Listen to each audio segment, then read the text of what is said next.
Matthieu. Chapitre 18.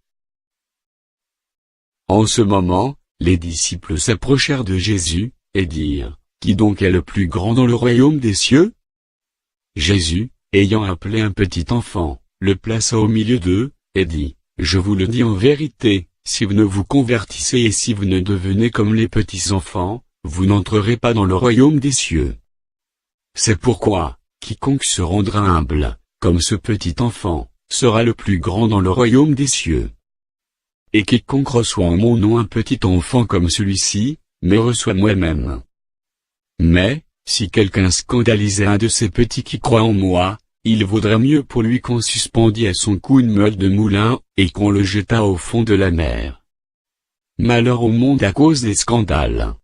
Car il est nécessaire qu'il arrive des scandales, mais malheur à l'homme par qui le scandale arrive.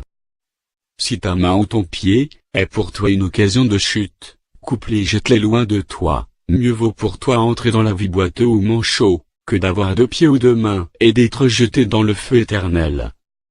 Et si ton œil est pour toi une occasion de chute, arrache-le et jette-le loin de toi. Mieux vaut pour toi entrer dans la vie, n'ayant qu'un œil, que d'avoir 2 yeux et d'être jeté dans le feu de la géhenne. Gardez-vous de mépriser un seul de ces petits, car je vous dis que leurs anges dans les cieux voient continuellement la face de mon Père qui est dans les cieux. Car le Fils de l'homme est venu sauver ceux qui étaient perdus. Que vous ensemble?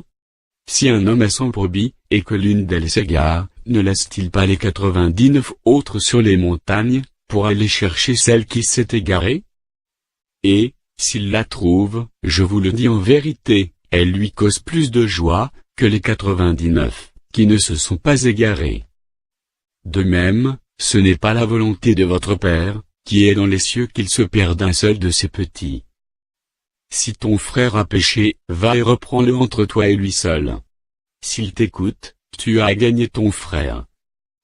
Mais, s'il ne t'écoute pas, prends avec toi 1 ou 2 personnes, afin que toute l'affaire se règle sur la déclaration de 2 ou de 3 témoins. S'il refuse de les écouter, dis-le à l'Église, et s'il refuse aussi d'écouter l'Église, qu'il soit pour toi comme un païen et un publicain. Je vous le dis en vérité, tout ce que vous lirez sur la terre, sera lié dans le ciel, et tout ce que vous délierez sur la terre, sera délié dans le ciel. Je vous dis encore que, si 2 d'entre vous s'accordent sur la terre, pour demander une chose quelconque, elle leur sera accordée par mon Père qui est dans les cieux. Car là où 2 ou 3 sont assemblés en mon nom, je suis au milieu d'eux. Alors Pierre s'approcha de lui, et dit, « Seigneur, combien de fois pardonnerai-je à mon frère, lorsqu'il péchera contre moi?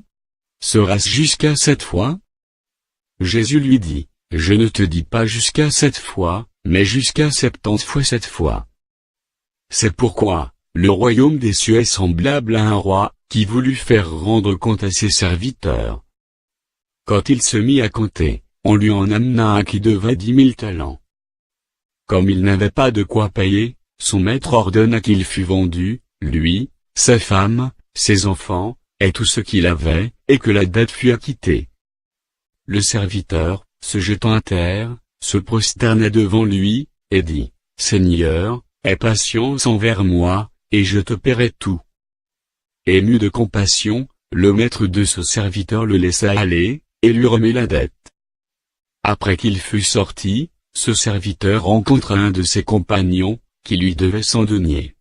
Il le saisit et l'étranglait, en disant, « Paie ce que tu me dois. » Son compagnon, se jetant à terre, le suppliait, disant, « Aie patience envers moi, et je te paierai. » Mais l'autre ne voulut pas, et il alla le jeter en prison, jusqu'à ce qu'il eût payé ce qu'il devait.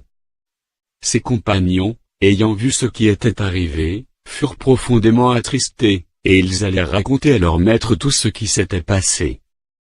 Alors le maître fit appeler ce serviteur, et lui dit, « Méchant serviteur, je t'avais remis en entier ta dette, parce que tu m'en avais supplié. Ne devais-tu pas aussi avoir pitié de ton compagnon, comme j'ai eu pitié de toi? » Et son maître, irrité, le livra au bourreau, jusqu'à ce qu'il eût payé tout ce qu'il devait. C'est ainsi que mon Père céleste vous traitera, si chacun de vous ne pardonne à son frère de tout son cœur.